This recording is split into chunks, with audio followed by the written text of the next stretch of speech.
I am Nahid Kabbani, and this is the Lighthouse for today's viewers.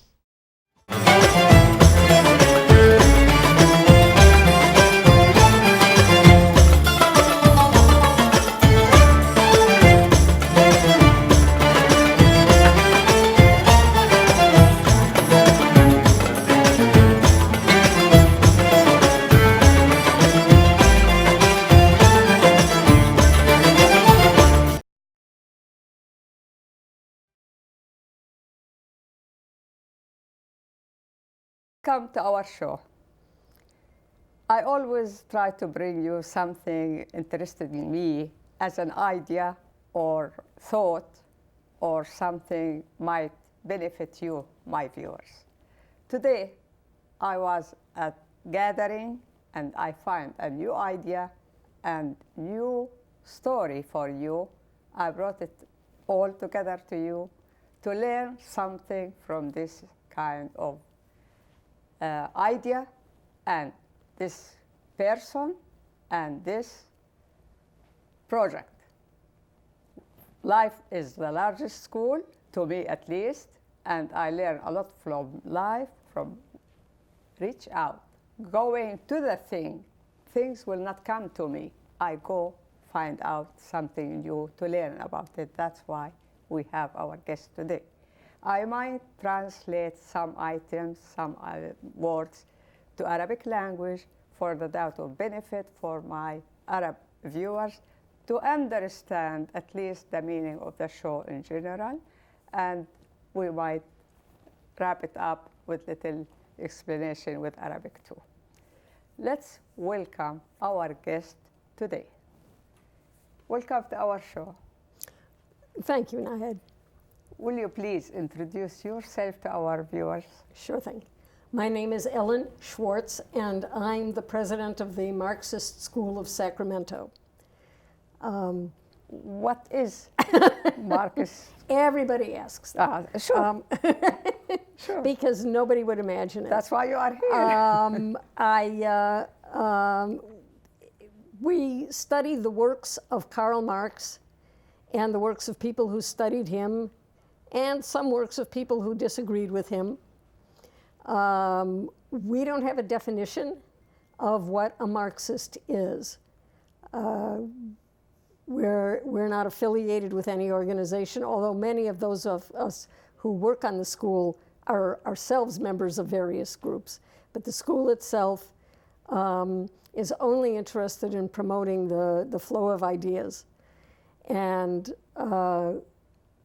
we've been around since 2000. Our first lecture was in May of 2000, a talk by Michael Parenti on capitalism. And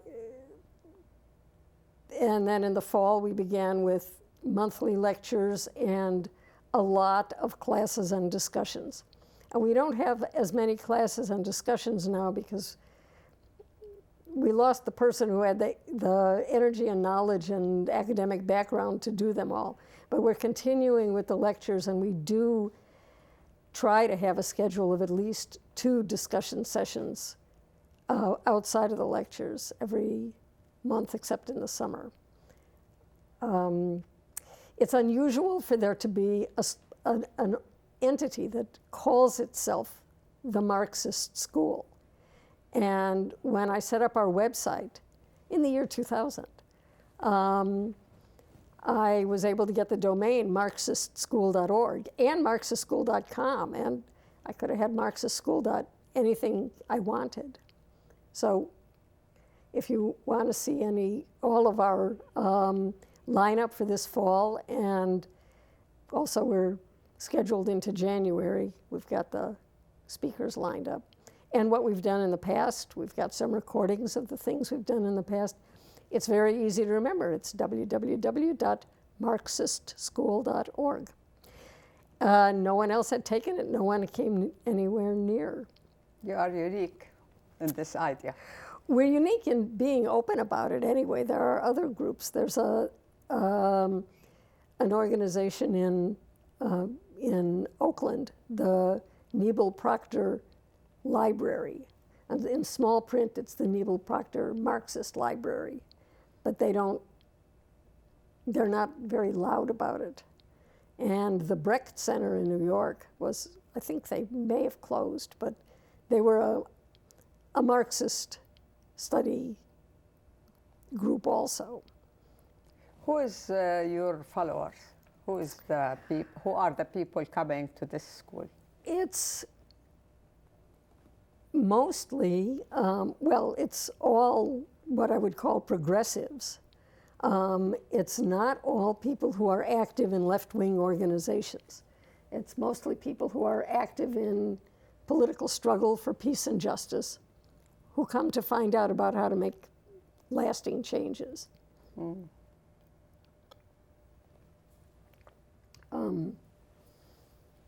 A lot of them are a bunch of old lefties. Mm. And then we get some students. People come new to town. They'll look around on the internet and find us. I get all kinds of emails from Google and other groups that say, your website can't be found with a search. No. So what is Yes, your it can. mission statement? Our mission statement is to understand how the world works so that we can change it. Mm-hmm. So you took the other side of the discussion, which is not daily basic talk?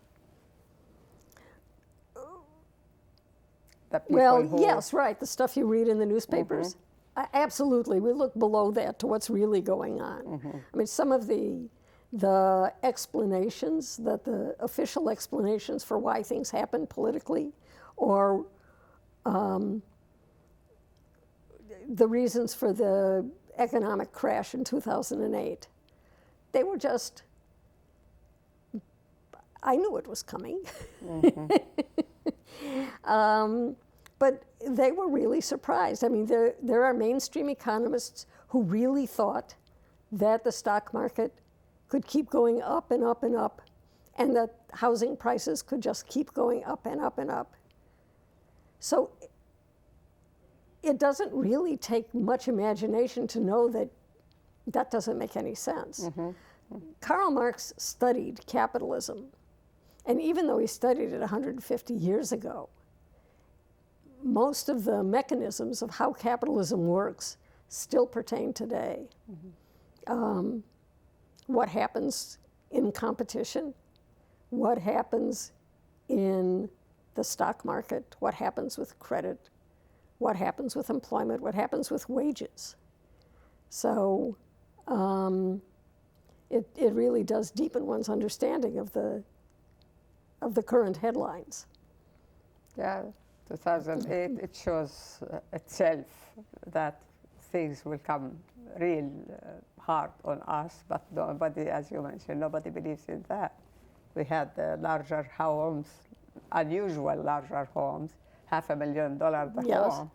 Who will pay the bill? Oh, two working couple working will make it. What right. if somebody gets sick?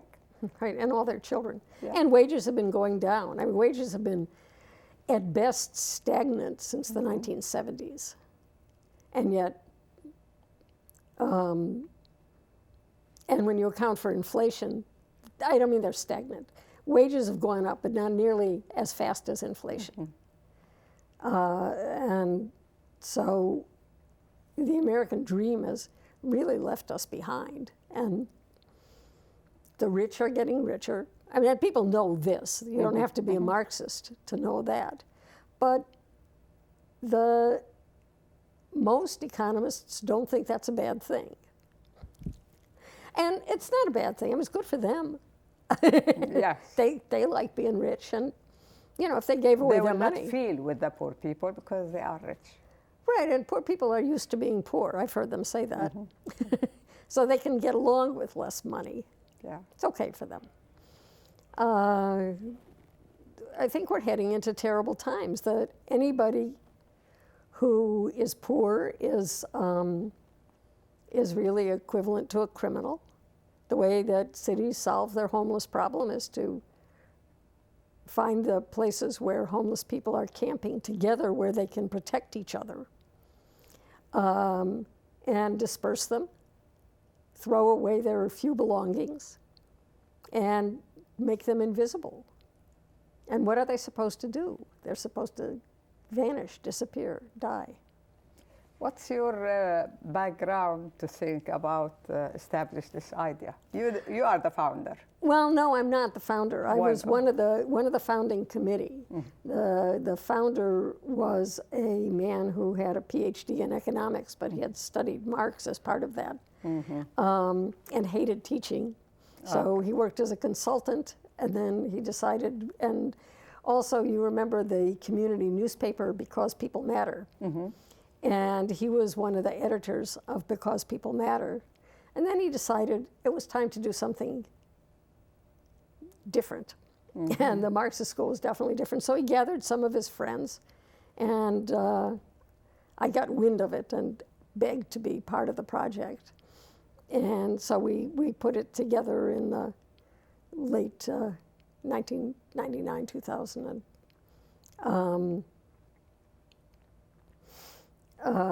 He did most of the work for several years, and then about 5 years ago, I guess it was, 10 years ago, he moved to Michigan, and then there are 5 of us who are keeping it going on the board. Oh, actually, we just expanded the board. I think now it's 7 or 9. I have to check the minutes. We wanted to add some more people to get some more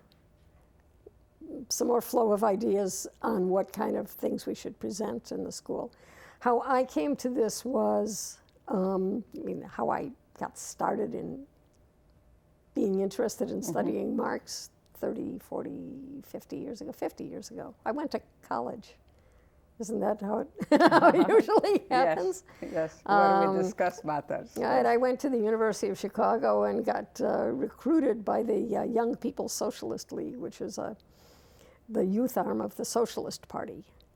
And they made me read things like the Communist Manifesto and other works. And so I knew it was there, but we didn't have much in the way of study groups. We had lectures and discussions on current events, but not much on theory.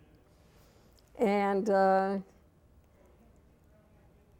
then I did things like got a job and didn't think too much more about politics for a little while. And then I got involved with the Women's International League for Peace and Freedom. Not a hotbed of Marxists, but it got me interested in political issues again. And in the 1970s, there was, a lot of ferment and thought about, how did we get into the war in Vietnam? Why is it so hard to solve the problems of racial discrimination? So there were more groups and people reading left-wing literature. That's good. And That's good. At least I kept on being interested ever after. Yeah. Shed some light about topics people interested them, and it become more talking about it. The issues become issues, after all, life issues. So that's a good idea. What interested me to let you come over to show to the show that how you create the idea from something small. It become an idea. When we are, let's talk about it after the break. But that's what I'm trying to explain to the viewers, that as an idea, it is a small idea and small thoughts, and people hear about Marx or Lenin or whatever in life, or other topics, never thought about bring it to the scene or the light and make it as an issue and go deeper and give it to the world. That's my interest, and we'll talk more about it after the break. We'll be back soon. You're watching The Lighthouse for today's viewers, brought to you by oneworldforyou.org.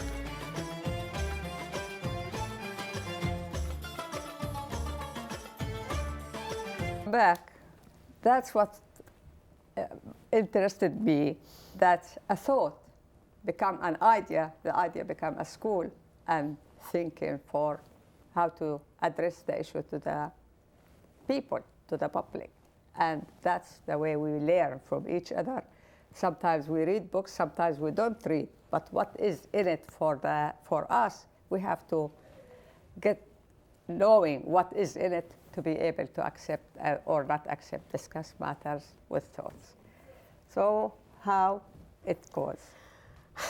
Well, starting the school was easy. Bringing the ideas to a wider audience, that's not so easy. I mean, that's the big problem. That's the big question that faces everybody who's trying to bring about social change. How do you get everybody moving in the same direction? If everybody's moving in all different directions, can you get anywhere? If most people are discouraged and just staying home, what can you do to give them the hope that it will take to get them moving? And in today's world, what does getting moving mean? We've seen the Arab Spring. The bloody spring. The bloody spring, exactly. That's what I mean, it was, there was massive engagement by people who wanted a better life. And it... Bad guidance. Well, I think that the enemy has figured out much better ways to control people, undermine them, turn them against each other, and destroy all the good things that people set out to build. In the breakup of Yugoslavia, for example, when the Soviet Union collapsed and returned to something that the Western world was very interested in getting its hooks into, but Russia was promised that what had been a buffer zone around it of the Warsaw Pact, the satellite states that weren't part of the Soviet Union, would never be brought into NATO. But they've been brought into NATO little by little by little. They're getting closer and closer to have NATO countries sitting right on Russia's border, to have more missiles and troops sitting with their weapons pointed right at Russia. And then Yugoslavia had been surviving for years with massive financial support from the Soviet Union. It wasn't so much that the Serbs and the Croats had some deep underlying inborn hatred of each other. They were intermarrying, they were living next door to each other. It wasn't just a ferment,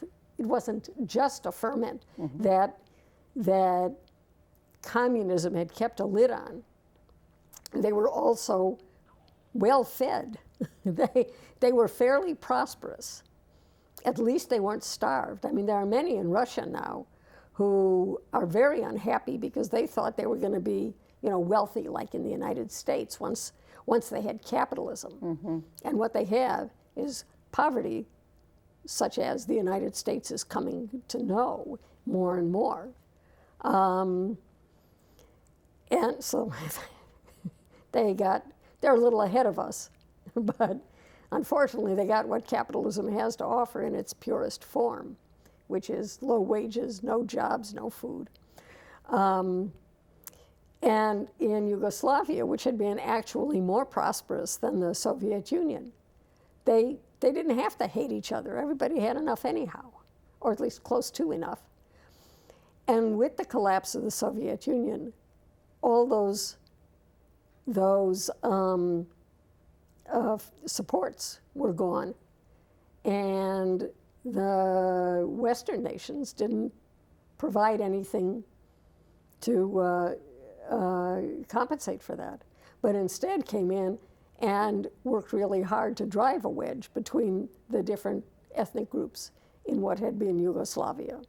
It had never been one nation, but you don't have to be, it had never been just one people. There were different cultures, different people, different religions, but you don't have to hate each other in order to Absolutely. live like that.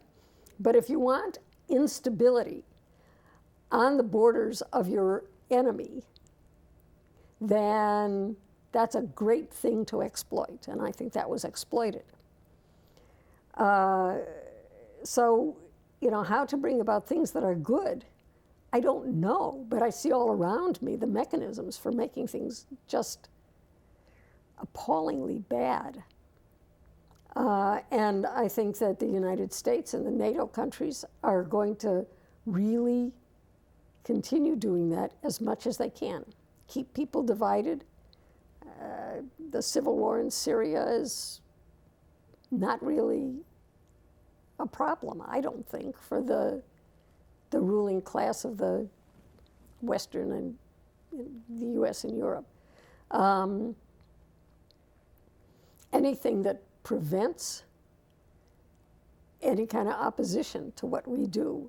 I mean, for countries that own their own oil, that's that's the worst crime that anyone can commit. The terrible thing that Saddam Hussein did was to not use all of the oil money, not privatize all of the oil money, and to threaten to break loose of the United States and start selling oil on the euro instead of on the dollar, which would have really ripped the rug out from under our economy. So even though he had nothing to do with 9/11, somehow he had to be Satan and got rid of. So does that answer your question about how we bring about things that are good? I don't know. I don't know, because they've gotten so much better at it. At least you shed some light about topics. If we understand it, we will be aware of it, or we will be trying to fix it up, or Yeah, and what do you do do? better. Because one side only will not make everybody happy, will not make the country balance, actually, because not everybody the same thinking and the same Right. level of life.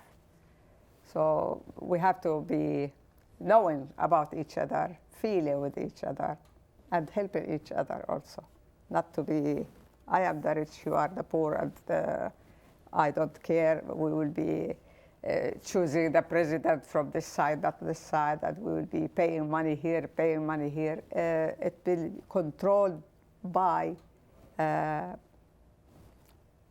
because this person better than this person. The money make this person look better than this person, for sure. Mm-hmm. Right. They've really refined the public relations aspect of painting candidates as being useless. Now, somehow, Donald Trump isn't a clown. I mean, he is a clown. And yet that resonates with many people who are frustrated and looking for someone to blame. And he'll point the finger at someone who's weaker than they are, who they can blame. So for him, it's the immigrants. For me, when I choose my president or my staff to work for the whole country, I choose when I feel this guy is doing this and this and this, and this guy doing this and this because of his service to the people. We choose them, not because he spent money on media. Yeah. And they cover his bad things and make him shiny, nice-looking guy or lady. That means he become available for us. Because after they leave that chair, they leave that position, the ice goes down, and the person comes again, the same person who was before. So you hear about the things, what they cover it, mm-hmm. that long years until he finished that position. That means we didn't do the right thing when we choose this person. I don't think we really get to choose. Now, I have to be careful how I talk here because I'm on the brink of saying elections don't matter, and I don't want to say that. I don't want it to be true. But I think at the level of the presidency, even though we get to vote for people in the primaries, and even though supposedly the selection of the candidates is a kind of a merger of how all the voting was done in the primaries. I don't think it really works that way. I think that they get funneled, winnowed, discarded.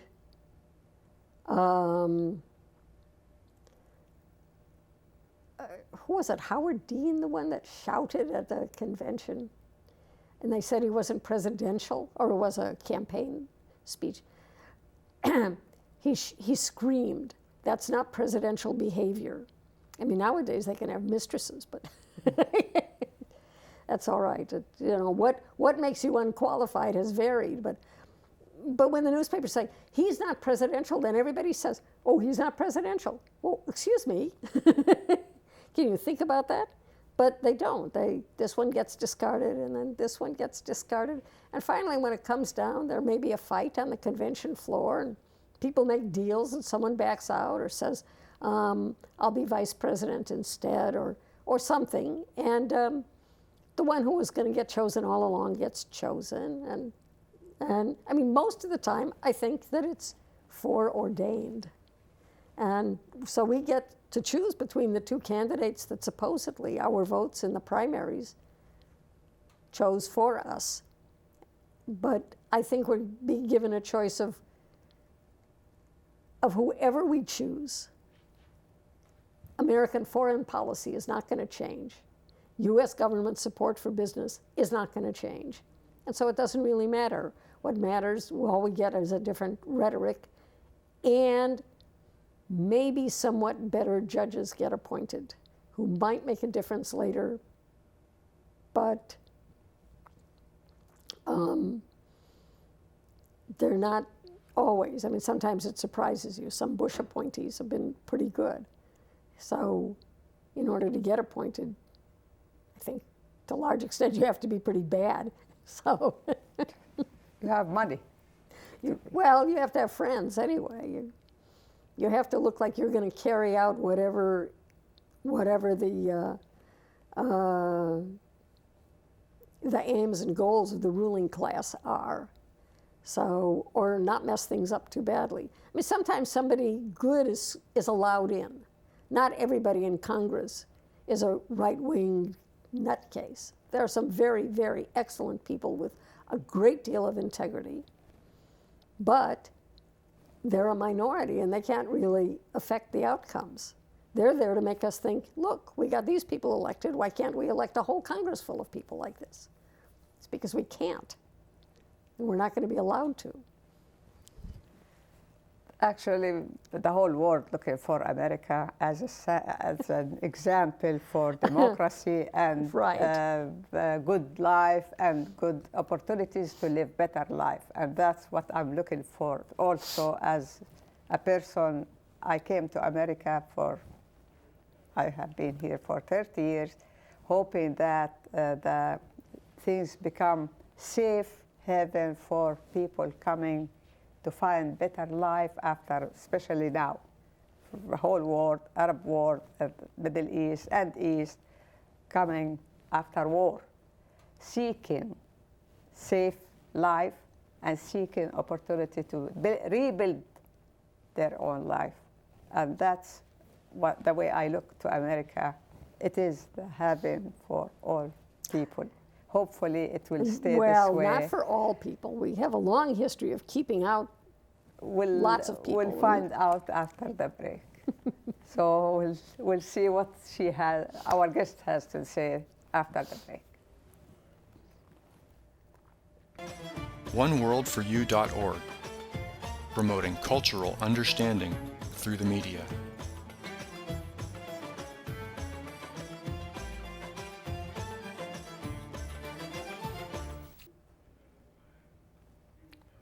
Welcome back. Let's find out what is in your pocket or in your table.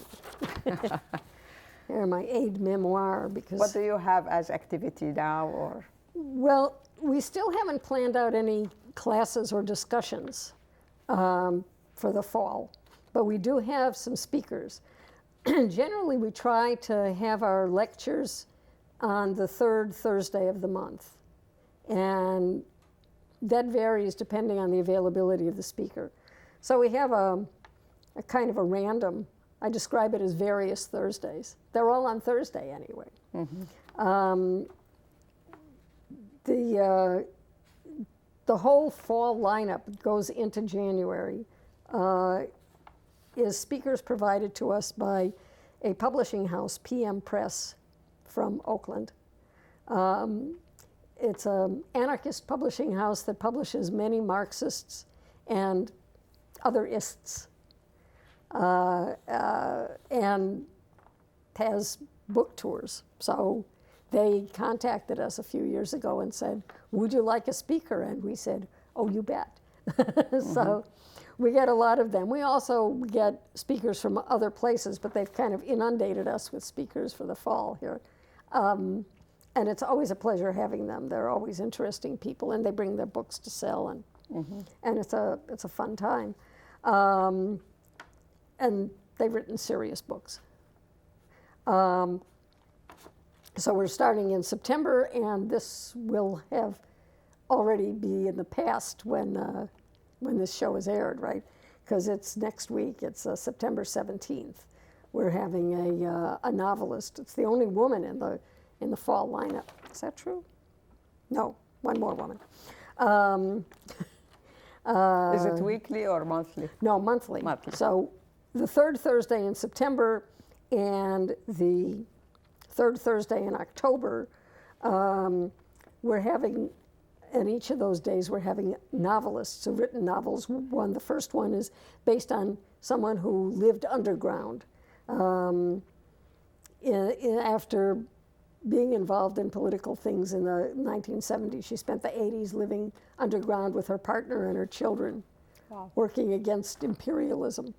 And the one in Thursday is a historical novel about a Polish German Jewish teenager who, when he heard that his family in Germany had been rounded up by the Nazis, he walked into the German consulate in Paris and shot a consular official.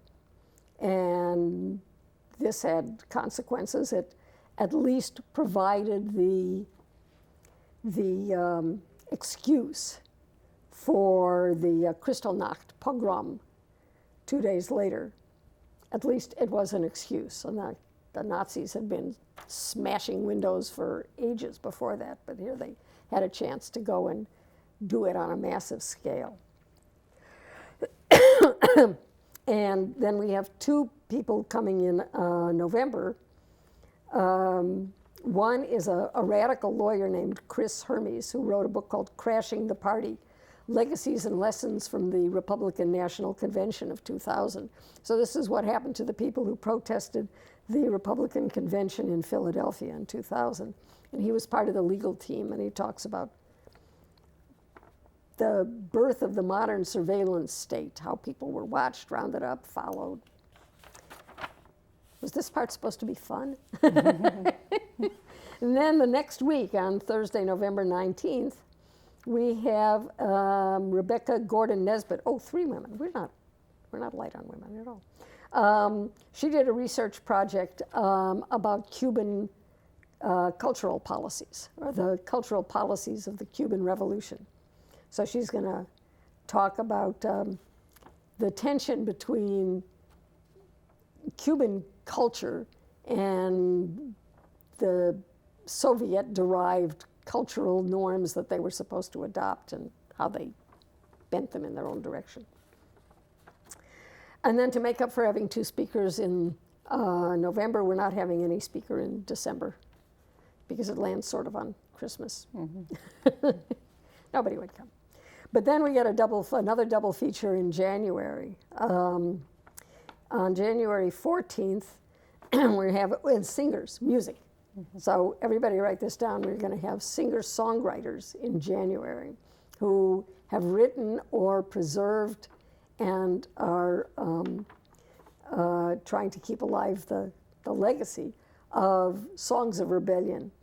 So the January 14th is Rob Johnson, who writes his own stuff. He works with a man called Leon Rosselson, who is one of the preeminent left-wing singer-songwriters in England. And Rob Johnson works with him. And so he's coming with pieces from the Anti-Capitalist Roadshow. Mm-hmm. So, opposing capitalism in song and story. And then on January 21st, a couple who,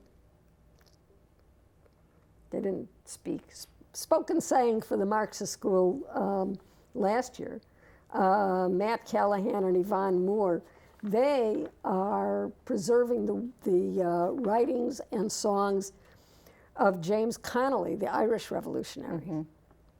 And so they're coming back, so people who didn't buy the songbook the first time will have a chance to do it again on January 21st. So that also, Connolly was murdered by the British, but his songs are good. That's wonderful. That's wonderful. So, variety of topics also. We do. Before coming here, I looked through our past speakers to see if we had any on Arab issues, and I noted that we didn't. Now, we don't get to completely choose who we have. I mean, these were whoever's written a book. Mm-hmm. And we get The that. Arab We're world grateful. still away from the scene to be written as books and things. Now, after Arab Spring or whatever they call it, I guess you will hear and you will see some books written about this incident or this kind of activity in that side of the world, and the reaction or the result of that action, where it goes after from city to city or country to country, and we become in the forest, the whole Arab world, like forest, and people killing people, and bloody areas everywhere. Even the historical old cities and towns, historical, for the history of the human, it's being destroyed. Yeah. By all means, from people from inside, they look like, from inside the country, which is, I cannot believe what's going on. Really, it is sad to think, not to see every video, every story in the social media showing the reality from that side. You don't see it in the news. And it is like the end of the world. I don't know what I can say. I hope it isn't, but yeah, it does look like it. There's a phenomenon I've noticed that I don't understand at all, but there's a real rise in fundamentalist religion, not just right-wing fundamentalist Islam, but plenty of resurgent fundamentalist Christianity. And I mean, it's always been there, but it seems to have grown in this country. Such a move to declare this an outright Christian nation. We're not, we never were. Our founding fathers didn't go to church, many of them, most of them, didn't identify as Christians. They were deists and transcendentalists, and they wouldn't have understood what we're talking about. And Judaism, Reform Judaism, the services were held in English. People didn't keep kosher homes. They didn't do any of the rituals, none of the rituals, but they were all sort of toned down and assimilated. And Reform Judaism is now adopting more Hebrew prayer, bringing back the mikvah, the ritual bath for women after they have their menstrual period, and keeping kosher.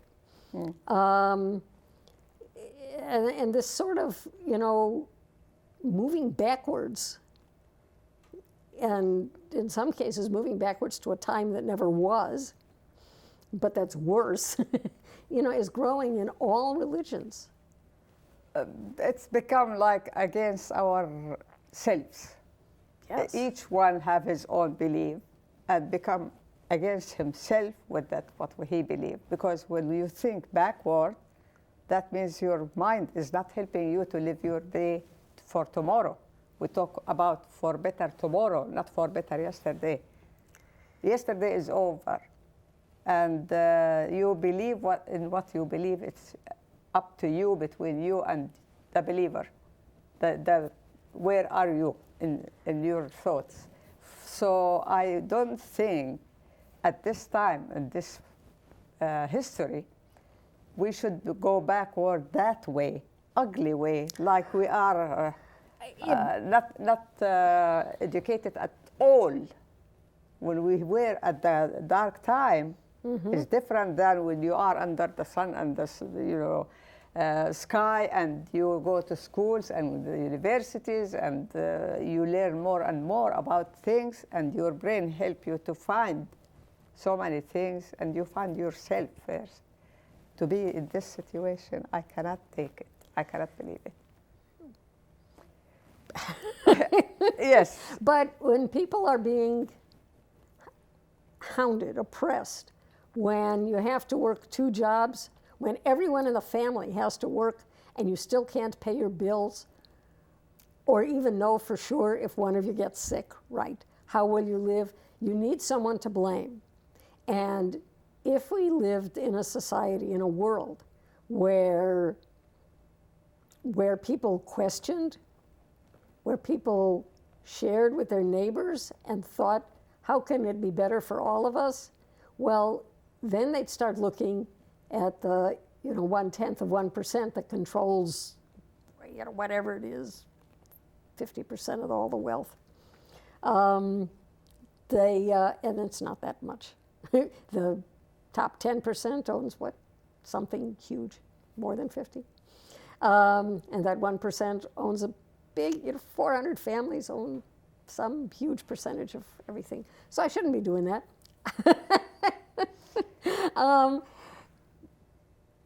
But if we cared about each other, then we would question, why are some few people so rich and why are we so struggling?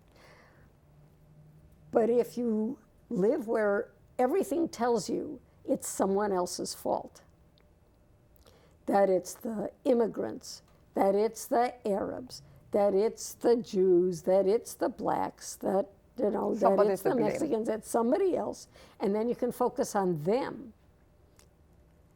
then you're not going to be threatening those who are wealthy and control everything. And religion plays a part in this, in guiding people on how to... The most weak area. Everybody goes with religion, fast reaction, and that fast reaction opened the door for those people who fish in the dirty water, what they call it. Yeah, and I understand that not every church and not every synagogue and not every mosque is preaching hatred, but the loudest noise comes from those. Yes. We hope that those loud voices will direct the people to better voice and better inside of us to be doing better in life. Let's find out as a conclusion what we can talk about it, the last part of the show. We'll be back soon.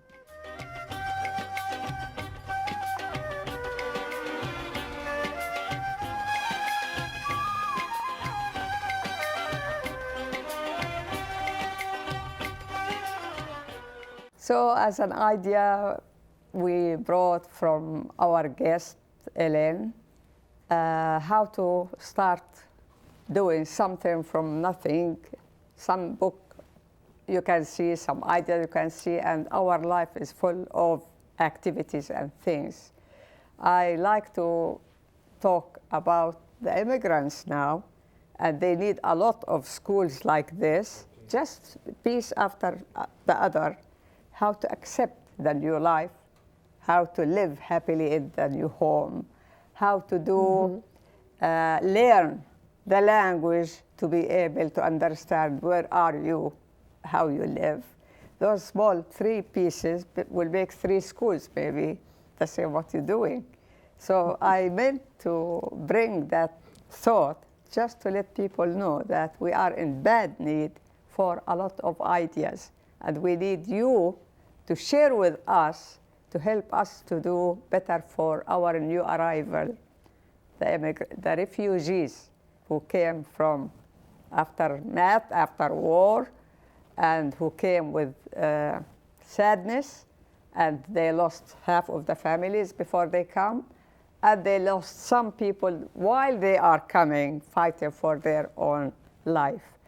We need your help to think how to deal with that fact, because they will become our neighbors, and they will become our new citizens in this country, also part of America. So we have to deal with them the right way as brothers, and we have to teach them fast little bit how to calm down and set up your life in this new home with the help of you and your ideas maybe, and a lot of organizations in this matter. We can establish kind of seminars and do things for public, because not one-on-one. It will not work Right. with those thousands of people one-on-one. So that's I meant to learn and let people learn about your simple way, starting basic things. It doesn't have to be Marxist again, but idea. The idea is build up idea from like a candle, and the candle will give a light to more people. Yes, we had hoped we could have some of our programs at the community colleges, but we're still in the negotiating phase on that, to bring some new ideas onto the campuses where there are young people who are studying, and many of them will be the children of immigrants or recent immigrants themselves. For people who are just coming, yes, their needs are great, and the other great waves of immigration in this country came at a time when the economy was still expanding, when there were jobs. They might have been terrible jobs, back-to-back 12-hour shifts at a steel mill, till the workers got so tired that they'd fall in the vats of steel, which I think kind of ruined those batches. Getting horribly mutilated in the stockyards. But there were jobs. If you lost a job, you could find a job. And even the jobs that didn't pay well paid better than minimum wage does today. People could live on minimum wage once upon a time. Nowadays, they're coming into a situation where jobs are really scarce. Now, jobs at the bottom there are more of than the decent jobs where you can actually raise a family. In my opinion, with the large immigrant amount of people coming from certain areas and to certain areas, meaning they are around each other, if we help them to create jobs for themselves, to help their communities, it will be easier for the government to deal with those numbers of people need to be taken care of. They know how to take care of themselves better than us to push ourselves in the middle, getting lost with the culture and language and ability to calm them down or make them feel happy or relaxed. Setting up small businesses. Yes, and community centers to be used like clubs or rooms, large rooms for seminars for large amount of people to talk about the culture in this country, the way how to live, how to use the system, either politic or a system of giving, the nonprofit and the help, And the way we used to help each other, love your neighbor like love yourself. All kind of Right. religions Right. talk about this subject. And neighbors will be having the same rights as any other person in this country. And this is the democracy what we have. We believe in it and we are proud of it. And we have to live that kind of democracy and give it to the other as a benefit of coming to America. So we have a lot to do. We have a lot of things to do as part of our nature, love to give. And it is a huge area to give. Whatever we give, still need. So I feel really benefit from the way we thought and we talk about it today. And our viewers are also generous enough to learn about those things. And we might have centers or do something, talk about it in public and in media and things, to let people come and give us idea also and share with us how to help those people. But as wrap up also, we mentioned a lot of things now create that bad things in the world. And first thing, the religion. Second, the politics. Third, the economy. Yep. So those three things. Oh, fourth, the climate. Maybe we should put that first. I mean, you know, it's not going to be long. Well, it is now. You know, the African continent is turning into a desert. My backyard is a desert. There are wells that have gone dry here, and then the rest of the country, they get blizzards and they get floods. We're going to get floods this winter. The waters are being poisoned. The air is poisoned. The ground is poisoned. So that means that the very planet is in danger. That means food for us as well as food for all the little bunnies. You know? So these are really, really problems. The Dust Bowl of the 1930s was paltry compared to the global problems that we're facing. That there won't be any place left that's lush. Oh, am I doing it again? But anyway, it's another it seems problem. like we are our own enemy because Yes, we did are it. the people who does the pollution. Yep, we we are the did it. people who misuse the things what God gave it to us. We are the people who does that, Yes. and we deserve what we have. But also, if we look around and we try to help our neighbors and things, we can do much better with the things what we have already. We can. Believe me, there is a lot of food. Yes, I there went is. to food banks. The food by tons. They need people to come and pick it up. Right. We You're need right. people to know about it. We need people to let them go over there, and we need to know what's around us. But if everybody will live by himself, for himself, whatever he have for himself, it's not the right taste of life.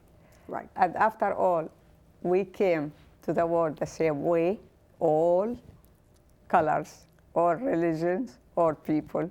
We came to the world naked, with no shoes, with empty hands. I haven't ever seen a rich person get born, but it just seems unlikely. Apparently, they're wrapped in gold. And whatever once we they're will out. do, wherever we will be as positions or rich or tons of money or whatever is, after We're gonna all, leave the when same we're way, done, we're done. Everything will stay here, and we will go the same way where we came. Empty hands, with no shoes, and again, with no nice clothes. So whatever we done in life, it will stay here. Why we don't share it, why we are alive and be happy with our neighbors. For example, You know, if we think simple, we will have simple life and happier. We'll be happier. But if we be tied up and it's me, I think we are losing our happiness to begin with.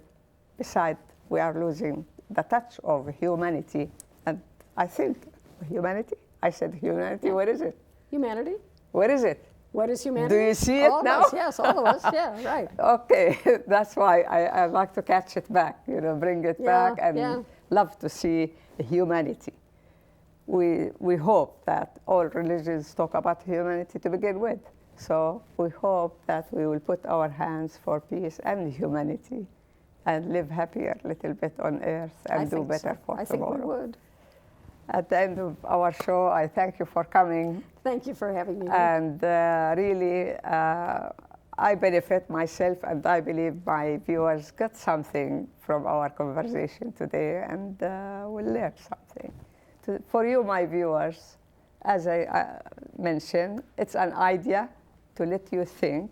And if you like to think this way, you can contact Miss Elaine and contact us. We can ask for meeting, public meeting, and we can discuss matters, and we can try to put hands together to help our new neighbors to live happier, and to you and me to feel that we are giving something for God's sake. And I know you have a great heart and you love to do that. Thank you for watching. We'll see you next time.